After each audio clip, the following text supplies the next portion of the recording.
Hai Sobat Dako Lovers, jangan lupa dukung channel ini dengan like, komen, dan subscribe ya. Setelah Cho Hyun-gil ditangkap, Song Ha-young dan Ko Young-soo mendatangi lapas untuk mewawancarainya. Cho tidak tampak menyesali perbuatannya membunuh seorang anak berusia 5 tahun. Dia malah menyalahkan ketidakberuntungan anak itu. Anak itu berada di tempat dan waktu yang salah. Jika anak itu tidak datang ke tempat itu, maka tidak ada yang akan terjadi pada anak itu dan juga dirinya. Song Ha-young dan Ko Young-soo tampak marah mendengar pernyataan dari Cho Hyun-gil. Tahun-tahun berikutnya, keberadaan tim analisis perilaku diperpanjang setiap tahunnya. Seperti biasanya, Ko Young-soo dan Song Ha-young mendatangi lapas untuk wawancara para narapidana. Mereka mempelajari psikologi para penjahat. Suatu hari di bulan September tahun 2003, seorang profesor bernama Han Seok-hun pulang ke rumahnya dan menemukan istrinya telah tewas berlumuran darah di bagian kepala. Namun saat ia ingin menelepon bantuan, di belakang tampak seorang pria membawa palu yang penuh dengan darah. Pria itu adalah Ko Young-chun. Young-chun lalu membunuh Profesor Han dengan palunya. Beberapa hari kemudian, unit kejahatan khusus kedatangan seorang kepala baru. Dia adalah Kim Bong-sik. Di hari pertamanya, Kim Bong-sik mendatangi ruangan tim analisis kriminal untuk bertemu dengan Song Ha-young sekaligus memperkenalkan diri sebagai kepala baru di unit kejahatan khusus. Kim tidak menyukai Song Ha-young karena pernah dikhianati. Sementara itu, detektif Hyun Tae-gu juga tidak menyukai Kim Bong-sik. Dahulu, dia pernah ditugaskan menangkap seorang penjahat. Namun saat mengejar penjahat itu, dia malah kehilangan jejak si penjahat. Detektif Hyun masih berusaha mencari pria tersebut, akan tetapi tiba-tiba dari belakang pria itu menodongkan pisaunya ke leher detektif Hyun. Beruntung saat itu ada Song Ha-young yang berhasil menyelamatkan detektif Hyun. Ha-young juga berhasil melumpuhkan pria itu. Di saat detektif Hyun memborgol pria itu, Ha-young diam-diam meninggalkan lokasi. Beberapa saat kemudian, tim kepolisian datang. Mereka mengira detektif Hyun telah berhasil menangkap penjahat seorang diri. Karena detektif Hyun berhasil menangkap tersangka perampokan dan pembunuhan, dia mendapatkan penghargaan. Di acara pemberian penghargaan itu tampak Kim Bong-sik juga hadir. Kim lalu berbisik ke detektif Hyun. Detektif Hyun mendapatkan promosi khusus berkat Song Ha-young.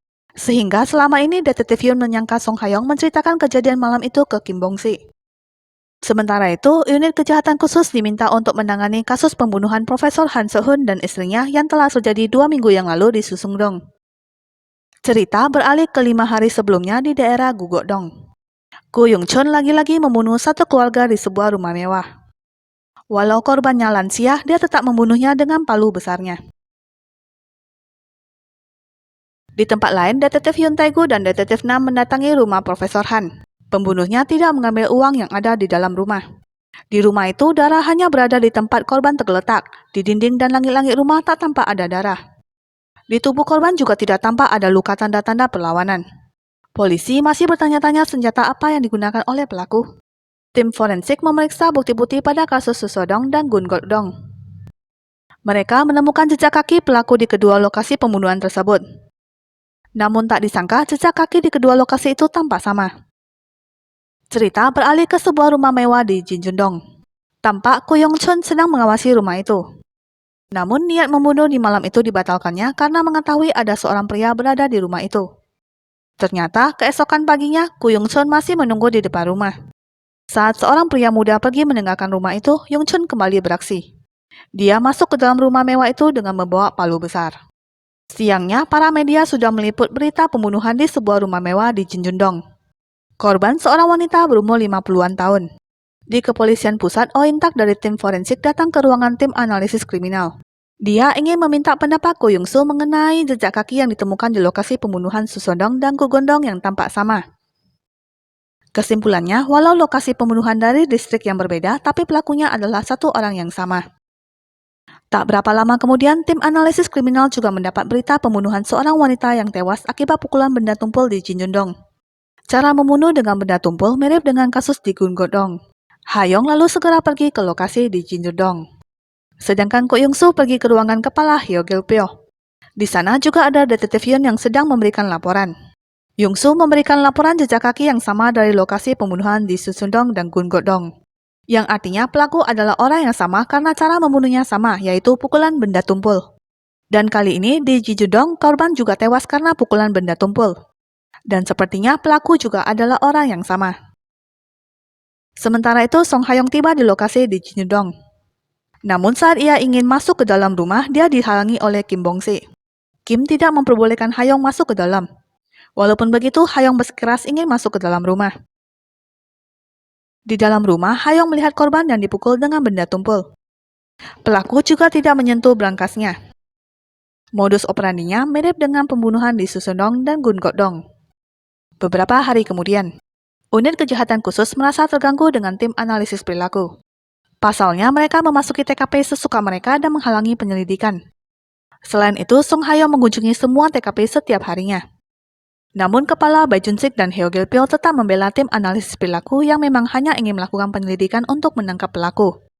Beberapa saat kemudian, kepolisian mendapat panggilan darurat dari lokasi Hwang Hwa-dong. Seorang lansia telah dibunuh. Kali ini, pelakunya mencoba membakar rumah korban, dan korban tewas akibat pukulan benda tumpul. Ko Yung-soo dan Song Ha-young juga datang ke lokasi. Kapten Baek dan Gil-pyo yang sudah berada di sana membujuk agar Ko Yung-soo untuk saat ini kembali ke kantor terlebih dahulu. Mereka juga berjanji akan berbagi informasi terbaru untuk tim analisis kriminal. Di sana tampak Ha-young sedang melihat sekeliling dan tak tampak ada CCTV di daerah itu. Namun menurutnya ada yang aneh. Insiden pertama terjadi pada tanggal 12 September. Yang kedua tanggal 24. Dan yang ketiga pada tanggal 30. Jarak waktu antar kasus berkurang dari 12 hari menjadi 6 hari. Namun sekarang jarak waktunya sudah meningkat menjadi 1 bulan. Pasti ada alasan mengapa pembunuhan keempat jarak waktunya menjadi lebih lama. Sementara itu, Oh In-tak membantu Ko Yung-soo dan Song Ha-young dengan meminjamkan pakaian dari tim forensik agar mereka bisa dapat masuk ke dalam TKP. Dengan berusaha membakar rumah, kemungkinan pelaku ingin menghancurkan jejak yang tidak ingin dilihat siapapun. Pelaku juga gagal membuka brankas. Sedangkan Detektif Yun dan Detektif Nam menelusuri jalan dekat rumah korban. Mereka berusaha mencari CCTV di dekat daerah itu. Setelah mencari CCTV di beberapa tempat, Detektif Yun berhasil menemukan rekaman yang menunjukkan punggung si pelaku. Unit kejahatan khusus mengadakan rapat. Menurut Song Ha-young, kepolisian harus mengeluarkan DPO. Dan juga rekaman punggung pelaku harus disiarkan di berita nasional. Ha-young menjelaskan setelah pelaku melakukan pembunuhan ketiga, dia butuh 1 bulan untuk melakukan pembunuhan keempat. Hal ini karena media memberitakan kemungkinan ini adalah pembunuhan berantai. Karena hal ini, dia mulai ragu-ragu karena takut ketahuan. Namun walau begitu, dia masih tetap melakukan pembunuhan keempatnya. Kemungkinan masih akan ada lagi korban lainnya. Dengan disiarkan rekaman punggung si pelaku, ini satu-satunya cara untuk mencegahnya membunuh lagi. Namun resikonya, jika DPO ini disiarkan, maka bisa membuat si pelaku bersembunyi dan akan lebih sulit untuk menemukannya. Walaupun begitu, prioritas utama adalah menghentikan pembunuhannya. Keesokannya, DPO pun disebarkan. Media juga memberitakan polisi telah berhasil mendapatkan rekaman punggung si pelaku.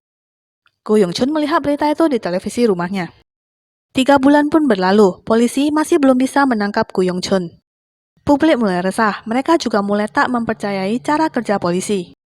Bagaimana bisa polisi dapat menangkap pelaku hanya dengan gambar punggungnya saja? Itu hanya membuat si pelaku bersembunyi dan tak bisa ditemukan. Sementara itu, Ko Yung-chun ke rumah sakit untuk meronsen seluruh tubuhnya.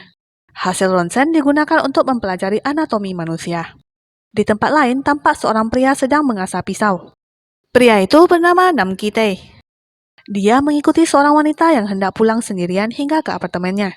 Saat di depan pintu apartemen wanita itu, tanpa ragu Nam membalikkan tubuh wanita itu dan langsung menusukkannya dengan pisau berkali-kali. Setelah melakukan aksinya, Nam langsung melarikan diri.